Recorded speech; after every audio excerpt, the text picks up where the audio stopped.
Good morning, good day, good afternoon, good evening, and good night. Ladies and gentlemen, my name is Stark. And after about a week of absence of not playing on the ladder, I decided to take a step back into it, and yes, I have actually managed to change the tag on this account. Finally, it only took 4 other videos, though to be fair, the last one was sort of a compilation of a bunch of other games I sort of played. Anyways, this is my first step back on the ladder in about a week and a half or so. And my opponent in the red Zerg is Crazy Bunny. He's actually a really nice person.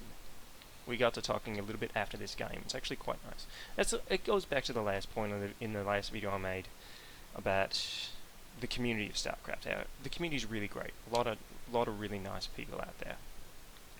So, anyways, as we can see, this is another ZvZ shenanigans type video because hey, I learned actually quite a bit from this game. Actually, I picked up on some mistakes that I was actually making during the game, and now that I get to watch the replay, I get to reflect back on some more of those to sort of see what's happening and how, and again, to sort of become a better player at the game. So, as you can see, we are here on Alkali Wastes again. Yes, the waste map. And of course, with 2 Zerg players, the Overlords almost always meet in the middle, because this is probably a great place. They're going, they're gonna hang out, they're gonna say, hey, what's up, bud? I'm just flying by here. They pass on the left-hand side too. It's kind of nice. It's alright, I guess. Anyways, in this game, as we saw in the previous ZvZ Shenanigans video that I did, I've been sort of going for more of a trying to do an early pressure type harassment. However, Crazy Bunny actually beats me to it and it attacks first because he doesn't go for the gas first. He goes, what did he actually do? 12 pull. 12 pull, 6 Zerglings, and a drone. So, fairly... I wouldn't call this like a cheese tactic because I also saw it coming, but he's also trying to expand behind it, so it's actually it's a good idea to do something like this. It's not too cheesy, because you can defend against this pretty easily, and I fended off quite well, I think. I'd like to say I fended off quite well because I didn't really lose anything. Because the second I saw these Zerglings sort of rolling out, my first inclination is to drop the Spine Crawler in the mineral line, where it can sort of do the most, protect the most amount of surface area, basically. And so now we have this nice little micro war. And now that I mentioned earlier that I don't really like ZvZ because of Ling Wars, but then I sort of recounted that statement earlier on, or later on in the last video, that ZvZ is actually kind of fun. And despite the fact that I said next time I play ZvZ I'll probably come to the same conclusion, but no, I didn't. ZvZ, for me, especially in this particular game, is actually kind of fun. I had a lot of fun this game.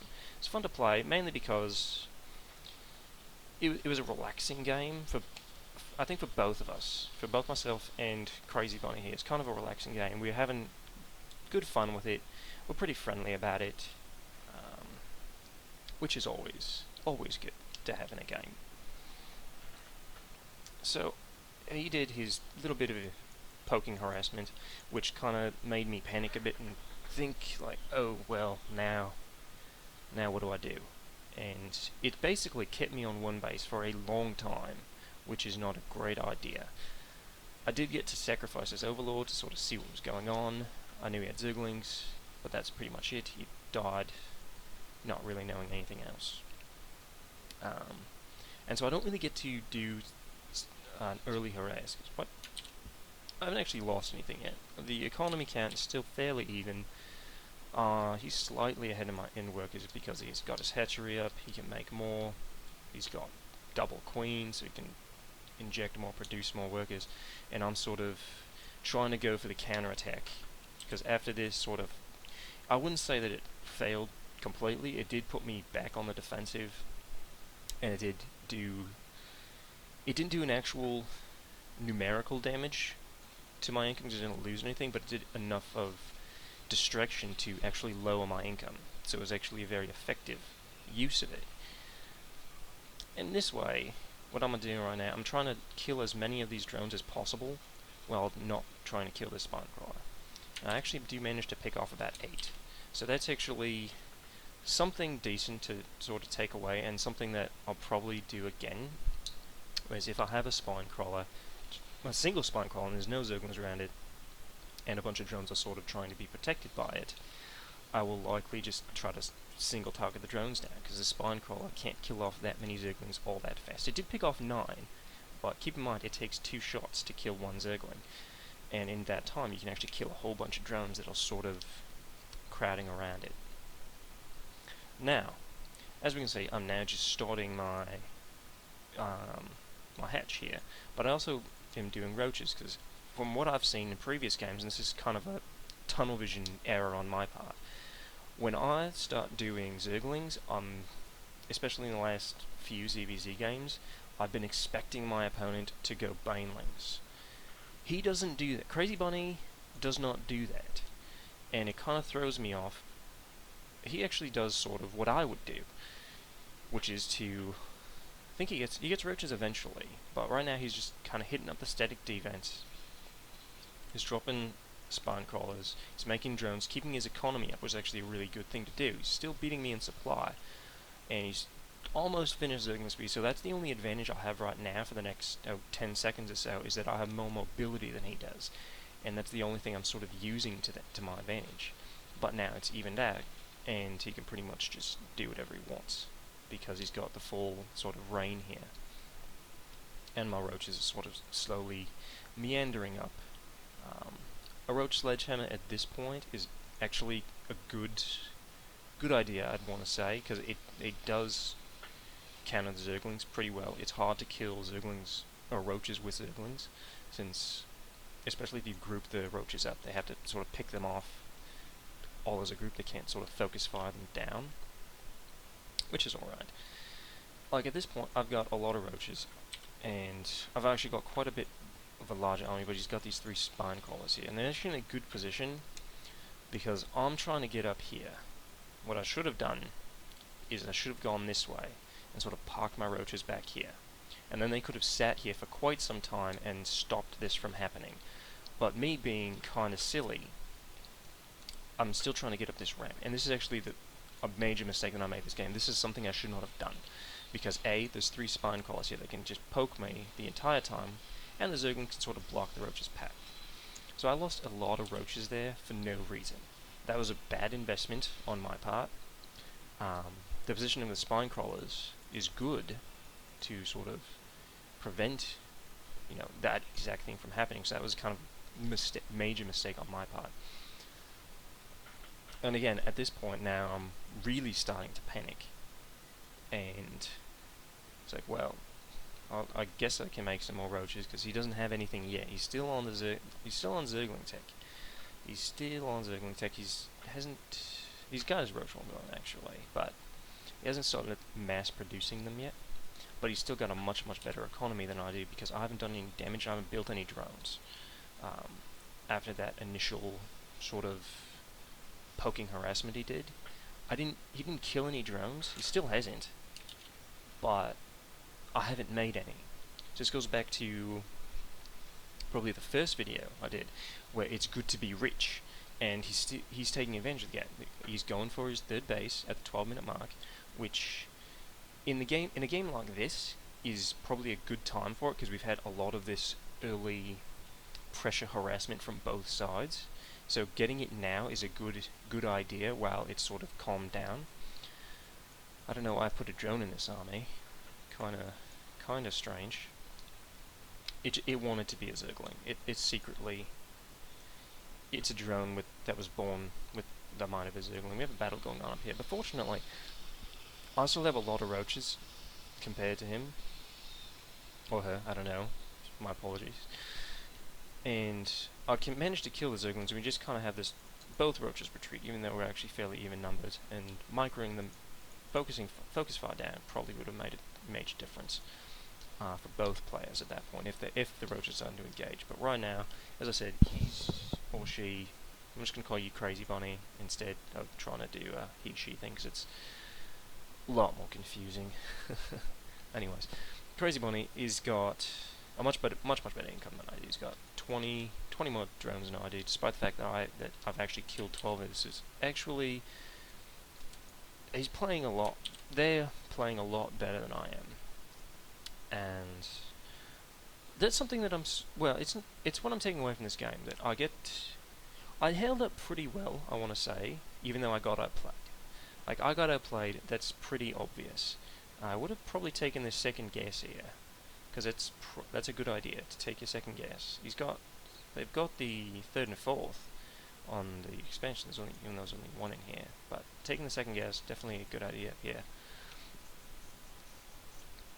What's this? Spore crawler.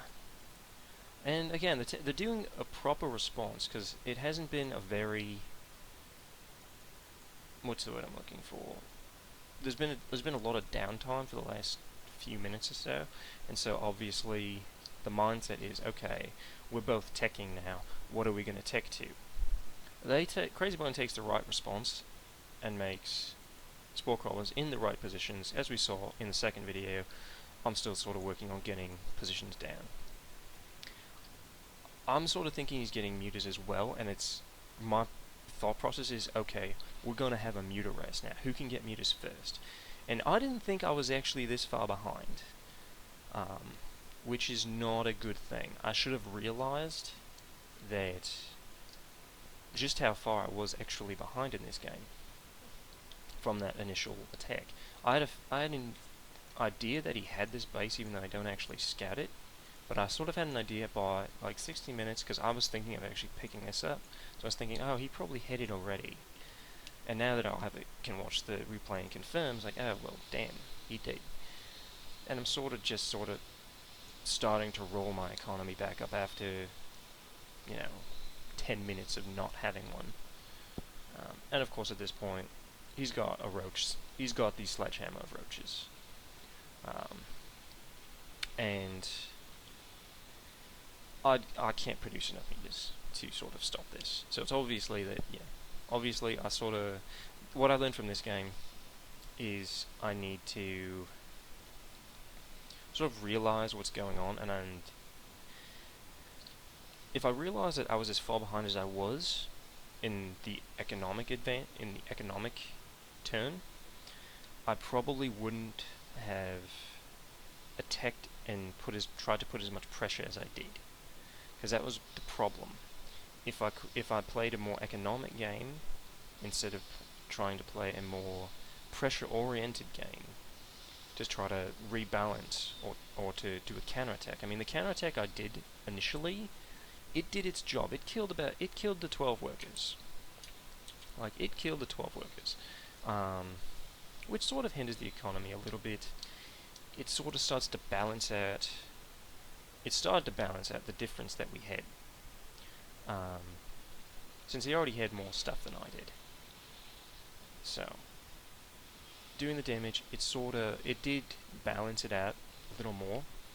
What I should have done after that is I should not have continued sort of trying to put on the pressure. I should have gone into more of a economy-filled build. I should have got my natural sooner. I definitely should have made more drones. As I said in previous videos, it is good to be rich. It is very good to be rich. And yes, since I did enjoy this game, this is definitely going up there. And it's a ZvZ shenanigans game. We had fairly even time for the most part. Well, obviously he did a lot better than me, but our EPM's our average is not that big a difference. Of course, I'm not doing anything at this moment. He's actually doing stuff that kind of skews this number a little bit more. But hey, I learned a couple of things. I learned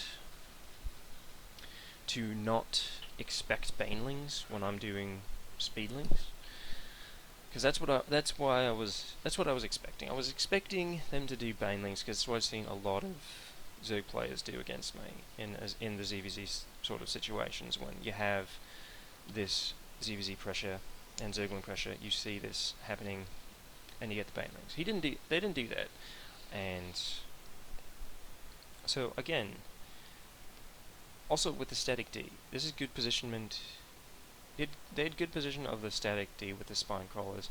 What I should not have done, as I said earlier, is not march up this ramp that had the spore crawlers and the zerglings sort of blocking the roaches.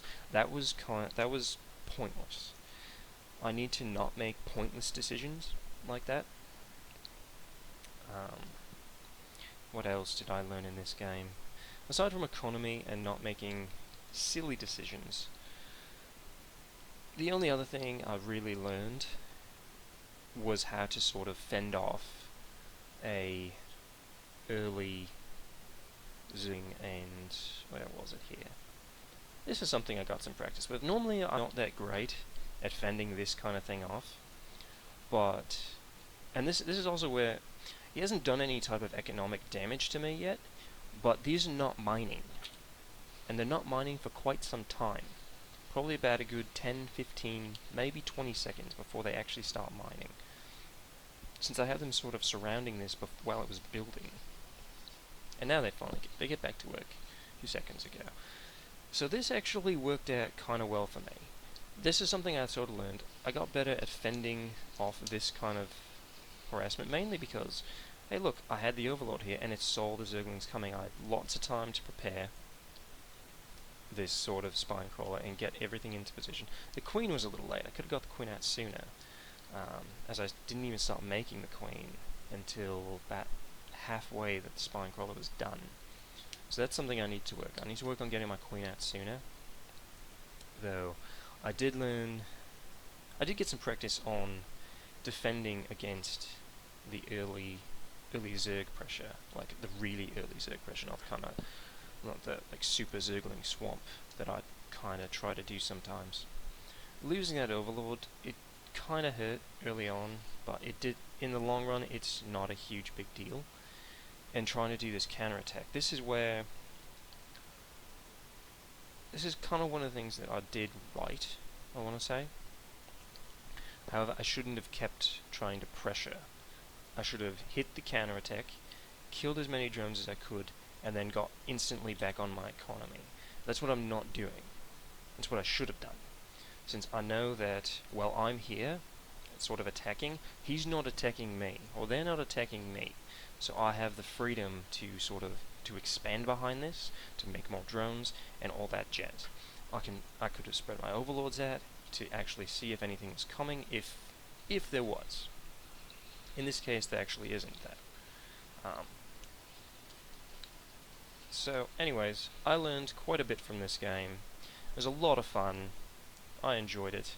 And as always, good luck out there. My name's Stark, and I shall see you next time.